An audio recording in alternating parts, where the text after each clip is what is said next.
And back to politics now. We are exactly 100 days till the election, making this one of the longest general election campaigns in recent history. And if the conventions are any judge, it's likely to be one of the most vicious.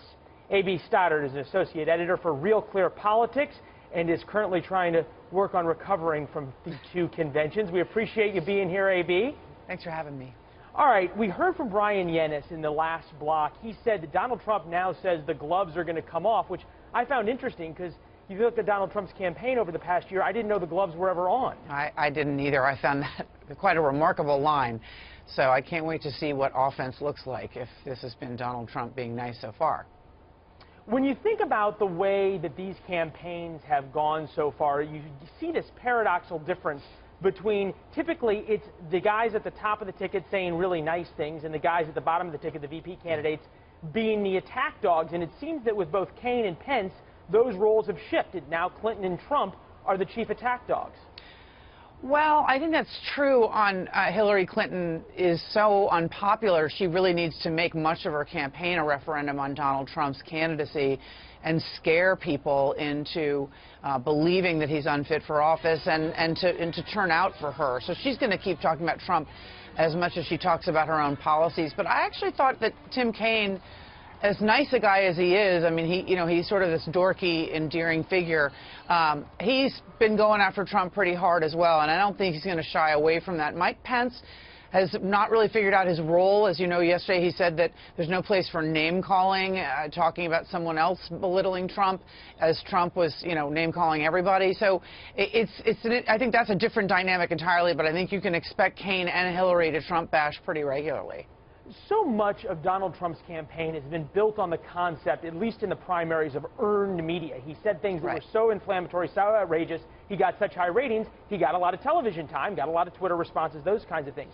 You get into the general election where it seems as though both candidates have the same access to earned media because everybody's covering just these two people. Does that hurt Trump, that overexposure issue?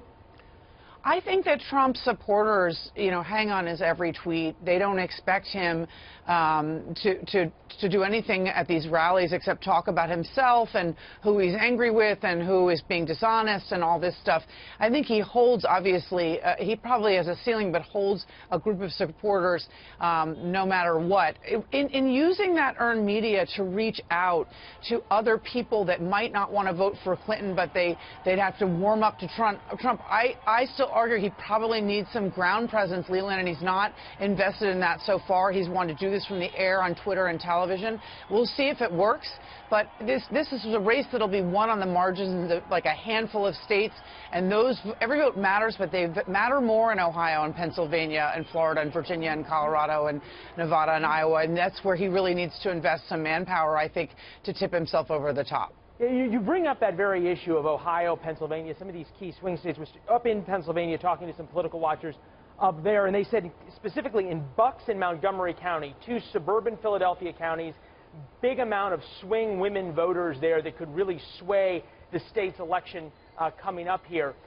Hillary Clinton has 8 paid staffers, hundreds of volunteers, district offices, local offices in those counties. We haven't seen anything like that from Donald Trump. Are we in a new paradigm where it doesn't matter, or is Trump going to very rudely be awakened with the idea that a ground game is actually important? Well, we'll see, right? This is a bet he's taking, and he's defied the existing rules and norms before. So he's proven us wrong in the primary. I think the advertisements aren't working this year, Leland. She's outspent him 40-1 and didn't get a lead in the polls. In fact, right after FBI Director Comey came out and sort of indicted her politically, she started to tank. So I don't know that advertising works anymore, but that walking door to door, staying on social media, identifying your voters and making sure they're registered and they know where to turn out and when is actually really important. And to get those voters in Pennsylvania to turn it red for the first time since 1988, I think is going to probably require getting people who haven't voted in a really long time or ever to make sure they turn out for him on November 8th.